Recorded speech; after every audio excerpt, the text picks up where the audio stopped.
I've got a recreational property here in Lapine, Oregon. So I love this location. This is going to be a great spot to pull up the RV, camp, some sort of shop or garage out here on the property. So I'm going to go through this property with you. I'm going to talk about how you can go view on your own. We do offer more of a self-service model here at Wilco Land. What we do is we buy and sell raw, undeveloped property. So we're trying to focus on unique and epic land investments. This property itself, I'm going to go over FAQs, what I know about the property, and teach you how to go visit it on your own. So just kind of clicking through some aerial imagery our photographer got. I know during the winter when he went out there was quite a bit of snow. It was a recent snowstorm went through, but I had somebody go out in the spring a while back, and this is kind of the landscape you're looking at. You're really close to the Little Deschutes River and the Deschutes River, and I'll pull that up. Here's kind of what the road looks like back here. It's not a super developed area. So like I said, it's a great kind of bug out spot, a fun little spot for recreation. And let me talk about location to kind of jump into it and give you an idea where we're located on a bird's eye view. The next thing I'll do is pull it up on Google Earth and Onyx Maps. Onyx Maps is going to be my favorite app for land viewings. If you don't know how to go access a property, I've got a blog on the website talking about Onyx Maps. And so again, let me give you a bird's eye view first of this location here in Lapine. We're just west of Lapine here. So Deschutes County, lot of demand, low supply, right? Deschutes County is only going up. We've got an awesome county here in Deschutes. This is a great location just north, like I said, of the Little Deschutes River on River Drive. So end of a dead end road. It's going to give you a lot of privacy, a lot of seclusion. Again, a great recreational property for the summer use. And so let me go back into Google Earth and show you what we're looking at. So diving in here, you can see this 2-track. You can see this road comes back here pretty well. What we're looking at is I have a program on Google Earth that's overlaying what's called a plat map. And you can see we can come down this road. People have built here. I don't know if that's a shop. So some people are building traditional homes. The issue back in some of these properties that they don't pass a perk test. The subject property we're selling nobody's tried to get a perk test done on it. So we don't know if it would pass a perk test. If it does pass a perk test, these properties are selling for $100,000 or more, right? Like this is a great property. We're selling it, around our price point because we're saying, hey, this may be a recreational property. A portion of the property is in a flood zone. I'll pull that up here in a second. So first and foremost, we have a recreational land investment.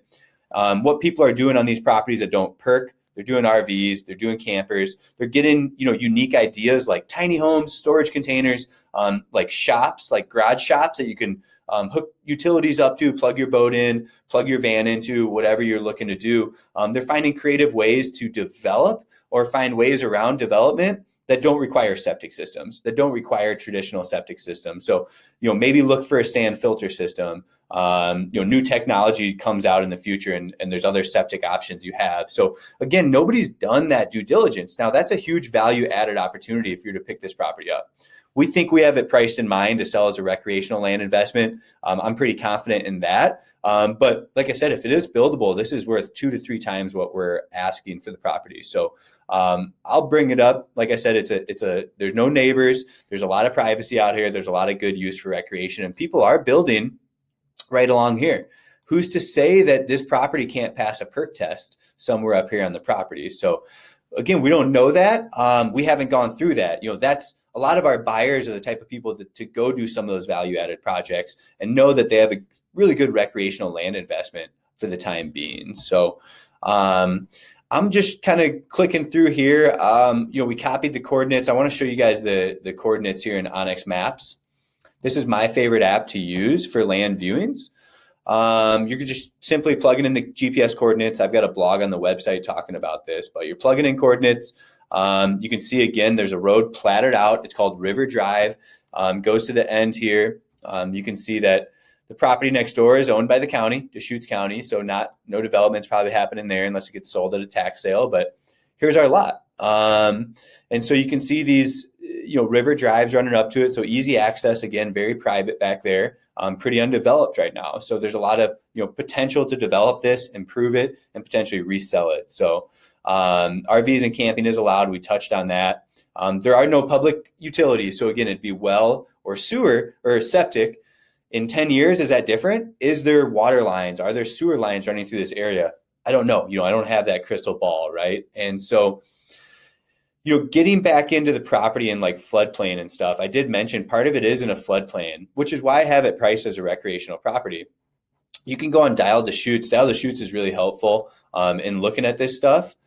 But let me see if we can zoom in here. If not, it looks like it's going to be too tight there. But let me just go on Dial Deschutes and show you, kind of what we're looking at for flood zone and whatnot. So I'm just going to search this property using the parcel ID from our website here, or account ID, APN. There's a lot of different ways people describe this. So, let's see here. We want to look for a GIS map, and we can do like a zoning map here. And you can see that we can see here. So I've got the zoning map, the parcel outlined in red. It's kind of hard to see, but you can see, this section here, this green section is zoned FP. It's a county floodplain, right? It doesn't mean, I guess, you can't develop. So as I zoom out a little bit, we may see people who have built and developed in green here. So we don't know that, right? We can compare Google Earth to this, but it's all up and down here that this is in a floodplain. There's a lot of properties in it. There's a lot of properties getting bought and sold in it. But in addition to that, there is this section right here that, it starts kind of at this tree line. You can see the highlights, the shading of those trees. This is RR10, rural residential, right? People are building in red, right? All these people are in red here. You can see this person's built in red and they have a lot of floodplain on their property. We can check this property. We can check some of these properties that are going through a floodplain to see what's happening with them. So I'll compare this to Google Earth. And you can see, here's this one right here along that tree line. So that is, we can kind of see that one is probably, so we got straight to the north of us is this property. 1, 2, 3 over. So we're looking at, 1, 2, 3. All these people have developed up here in the corners. So 1, 2, 3. So nothing here, but this person did, and they're going through a flood zone. So is that. So both these properties have this floodplain. Do you see that right here? They've made this work and that work. I don't know how much space is on ours. So let's say this is kind of the flood zone where this open area is on the property. And this could be a 100-year floodplain. This could be a 300-year floodplain. I don't know. I don't even know if the property ever floods. But this is according to national, wetland maps and whatnot. So again, like I said, nobody's done the homework to see if you can really develop on this. But outside of this floodplain is going to be about a quarter of an acre, just roughly. Do you see how I drew that out here on Google Earth? So that appears to be outside of that flood zone. Again, these are GIS maps.